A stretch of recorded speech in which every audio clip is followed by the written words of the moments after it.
bienvenue pour cette représentation. La présentation GRETEC s'articule sur le pôle Create. Donc, GRETEC, il y a 4 pôles. Donc, il y a Create, Simulate, Fabricate et Manage. Sur la partie qui nous intéresse, on est donc sur le pôle Create, à savoir donc, le PowerPack for Advanced Steel. Donc, on est certifié Platinum Partner Autodesk et on est certifié aussi Platinum Developer. Ici, c'est dans ce cadre qu'on a développé le PowerPack qui existe depuis plusieurs années. Aujourd'hui, on va s'intéresser donc sur la partie premium du PowerPack, donc sur le Stairs and Railing. Donc le Stairs and Railing, comme le PowerPack, est efficient et orienté utilisateur. Hein. Donc voilà, c'est suite à des retours d'utilisateurs qu'on a développé donc ces solutions qui vont bien sûr compléter la partie Autodesk. Dans la partie escalier ici, donc sur la palette, vous avez donc quatre menus, donc l'escalier droit, l'escalier balancé, le garde-corps et les assemblages. Voilà, on va rentrer dans le détail en manipulant. OK, donc on va passer tout de suite donc, sur la présentation. Voilà, donc c'est parti. Donc on a donc vous pouvez voir donc le ruban du PowerPack, donc avec des sous-groupes de fonctions, donc créer des éléments, créer des macros, fabrication, gestion, PowerPack. Donc on ne va pas rappeler l'ensemble des fonctions qui ont déjà été précédemment présentées dans une vidéo. On va s'intéresser ici au Stairs and Railing et on va donc cliquer sur cette icône qui vous active directement la palette. Donc cette palette, voilà, vous avez plusieurs donc menus, donc on en a 4 et 2 donc pour les escaliers, escalier droit, escalier balancé. Ici donc on est sur les parties escalier droit, donc il y a différentes configurations qui vous ont proposées.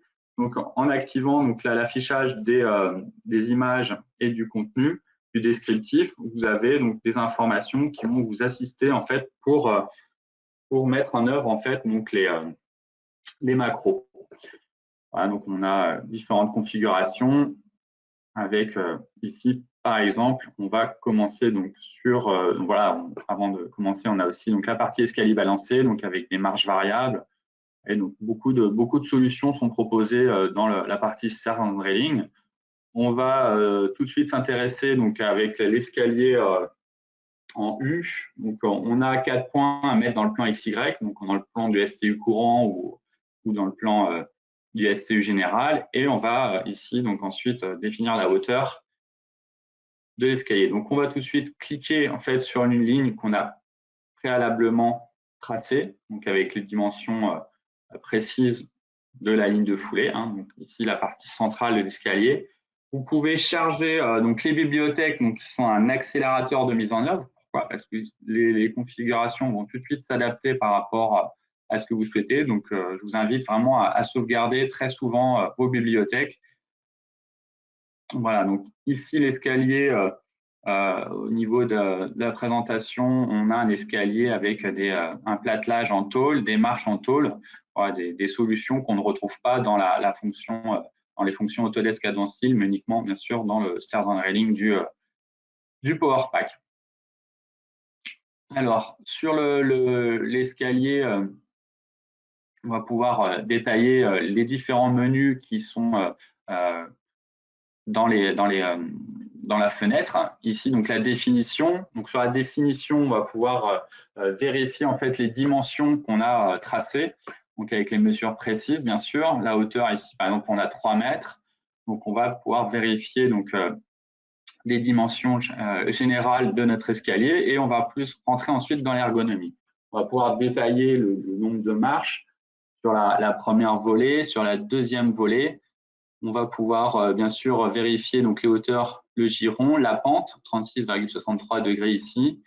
Et on a différents donc, onglets où on va pouvoir rentrer encore dans d'autres niveaux de détail. Donc ici, sur la partie foulée, réglage hauteur, giron, on va pouvoir rentrer donc, sur la partie foulée minimale autorisée. Donc voilà, ça va permettre vraiment de vous donner des informations précises sur l'ergonomie de votre escalier. Ici, on a l'angle avec le petit triangle noir qui va nous indiquer au niveau de la légende qu'on est sur un angle recommandé. Donc dans la partie verte, donc on est plutôt bon, hein. 36 degrés, on est légèrement au-dessus de 35 degrés, donc c'est parfait. On a également donc ce graphique qui nous permet de vérifier donc entre les valeurs maximales et minimales qu'on respecte bien ici la formule de Blondel dans le cadre mini ou maxi, donc 2H plus G. Voilà. Sur la partie limon, donc sur cet escalier, alors voilà, on a un escalier avec un limon en U. Donc là, ici, rien de nouveau, mais ici, alors voilà, la nouveauté par rapport à l'autre escalier, c'est de pouvoir tout mettre un limon en tôle, comme on verra tout à l'heure. Ici, sur le limon, on va pouvoir donc ajuster, bien sûr, la position des marches, les positions par rapport au palier. Voilà, donc on peut vraiment rentrer dans un niveau de détail intérieur-extérieur assez important au niveau du limon. Sur la partie marche ici, donc voilà, donc ça, on a vraiment cette marche en plat plié 3D, ce que l'on ne peut pas faire avec l'escalier droit traditionnel d'Advanced Steel. Et donc, c'est plutôt sympathique de pouvoir justement créer ce type d'escalier ici. Donc, sur la partie connexion, support, donc là, on a voilà, une équerre, une cornière qui va permettre de recevoir l'ensemble des marches. Sur la partie palier, donc là, le gros avantage, comme on va voir, c'est qu'on pourra rentrer les dimensions générales du palier et on va pouvoir définir différentes découpes du palier. Donc, sur cet exemple, en fait, vous avez 3 parties sur le palier donc, et que vous allez pouvoir gérer d'une manière vraiment individuelle avec les fixations et le support ici. Donc, si on revient sur la macro, voilà, on redouble-clique sur le cuboïde et on va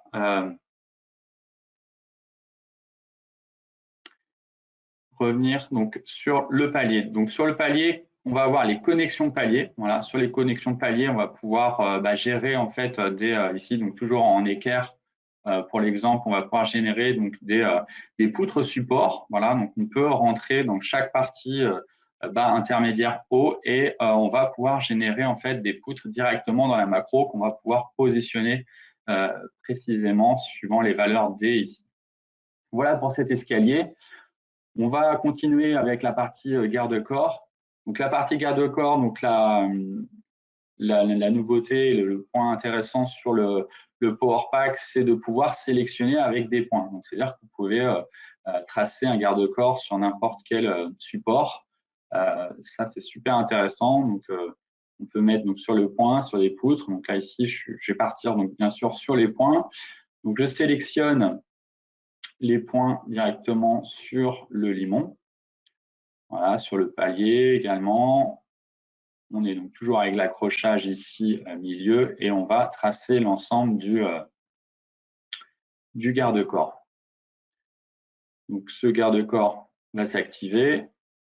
Voilà, on a la fenêtre avec la représentation de l'image qui donne un exemple de ce qu'on peut faire avec le garde-corps, hein. Toujours, on va charger la bibliothèque. Donc là, on va rentrer dans les configurations avec un système de barodage. Voilà, comme ceci. Et on va pouvoir présenter rapidement donc, la solution du garde-corps standard.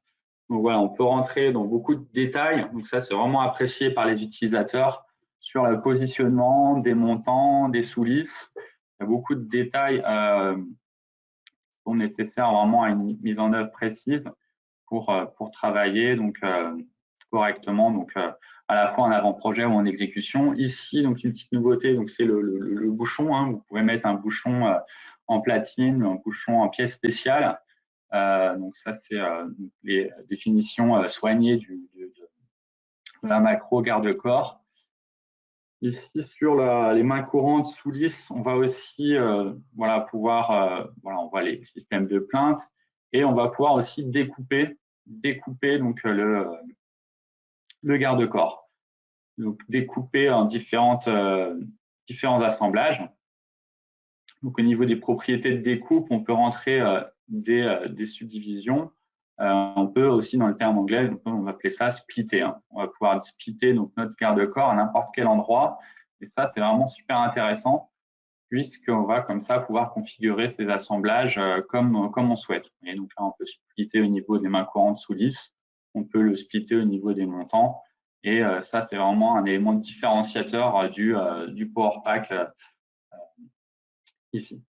Alors justement, donc on a splitté le garde-corps et on va pouvoir sélectionner voilà, les profils. Vous voyez, donc on a créé une coupure. Et sur cette coupure, on va pouvoir présenter donc, les attaches ensuite du Power Pack. Voilà, donc après, voilà, donc ça, on ne va pas rentrer trop dans le détail. Voilà, donc il y a toutes les jonctions au niveau du garde-corps. Voilà. Si on active donc dans la palette, on s'oriente et on va activer dans la palette les assemblages. Donc sur la partie assemblage, je vais choisir donc l'assemblage tube-tube et donc créer ma liaison entre mes deux profils. Donc là, donc ça c'est une nouveauté, hein. Et ici on va pouvoir sélectionner donc soit un profil donc, qui va se mettre à l'intérieur, voilà, donc par manchonnage et par fixation ici comme souhaité, par vissage ou soit une pièce spéciale. Voilà, donc beaucoup de solutions s'offrent à vous donc pour faire la tâche tube-tube.